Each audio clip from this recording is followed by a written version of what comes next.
Se a gente parar para pensar na história do Ceará, o que vem na cabeça? Com certeza, gado, algodão, couro, né?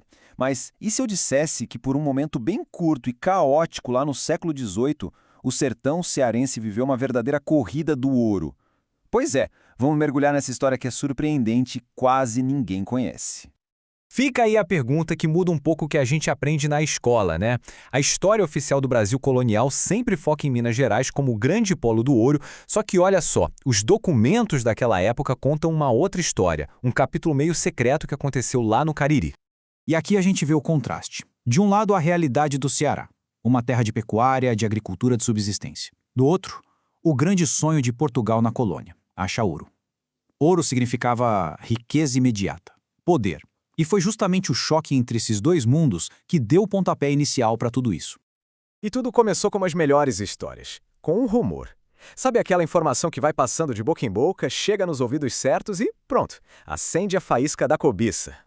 A pessoa que levou a notícia adiante foi o desembargador Manuel da Fonseca Brandão.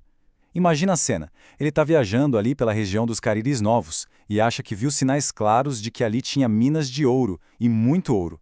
Ele não pensou duas vezes e foi correndo contar o que descobriu. E quem foi que recebeu essa notícia bombástica? Ninguém menos que o todo-poderoso governador de Pernambuco, o tenente-general Luiz José Corrêa de Sá. Naquele tempo, o Ceará era subordinado a Pernambuco, então a promessa de achar ouro nas terras dele era algo que ele simplesmente não podia ignorar.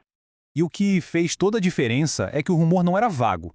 Ele dava nome aos buis, sabe? Apontava lugares específicos, como a Cachoeira de Missão Velha, o Riacho do Genipapeiro. Essa precisão toda deu uma credibilidade enorme para a história. Deixou de ser um simples boato e virou um alvo, um objetivo claro para uma expedição oficial.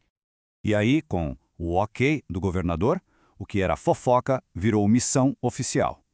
Uma expedição foi montada para ir lá, confirmar se tinha ouro mesmo e, claro, ver se valia a pena o investimento. Então, em julho de 1752, a expedição partiu. O líder era o capitão-mor Luiz Quaresma Dourado. A equipe dele passou um ano inteirinho na região, analisando o solo, as rochas. A expectativa era gigantesca. Todo mundo em Pernambuco esperando o resultado que podia, quem sabe, mudar o destino do Ceará para sempre. E então, veio o balde de água fria. O relatório oficial foi um anticlímax total. A conclusão foi bem direta. Sim, até tem um ouro aqui, mas não é tanto assim. Não o suficiente para a coroa portuguesa gastar dinheiro e montar uma operação de mineração. O grande sonho do ouro cearense parecia ter morrido na praia. Mas aí o governo pensou, se não vale a pena para a coroa, talvez valha para aventureiros, para particulares. E a decisão foi essa. Liberou geral! Qualquer um podia ir lá tentar a sorte e explorar o ouro do Cariri. Com uma condição, é claro. Tinha que pagar o imposto para a coroa. E é aqui que a história complica de vez. O imposto era o famoso quinto, ou seja, 20% de todo o ouro que fosse encontrado tinha que ser entregue ao governo de Portugal.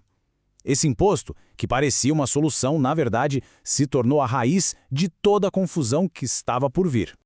Com a exploração liberada, o Cariri foi tomado por uma febre. Só que não era a febre da riqueza, não.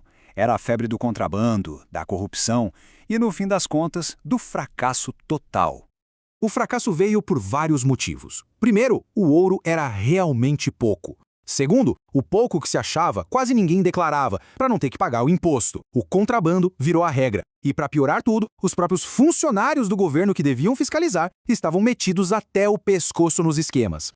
O governo, claro, tentou reagir. Mandou tropas, montou postos de controle nas estradas, criou leis super duras, ameaçaram punir qualquer pessoa que ajudasse os contrabandistas, até os capitães dos navios. Mas, sinceramente, não adiantou nada. A rede de fraude já era grande demais para ser controlada. E só para ter uma ideia do nível da corrupção, o próprio líder da expedição original, o capitão-mor Quaresma Dourado, foi acusado de usar o cargo para se dar bem. Ele chegou a pedir para o governo uma autorização para explorar as minas para ele mesmo em benefício próprio. Quer dizer, a raposa estava cuidando do galinheiro. Então tá, depois dessa febre toda, dessa confusão, o que ficou?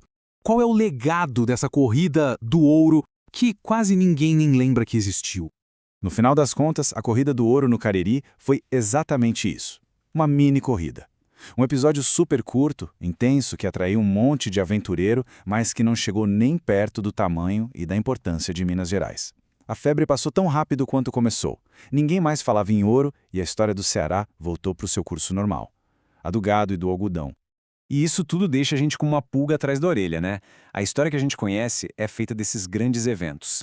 Mas e as pequenas histórias? E os fracassos? Os sonhos que não deram em nada? A saga do ouro no Cariri mostra que, por baixo da história oficial, tem um monte de outros contos fascinantes só esperando para serem descobertos.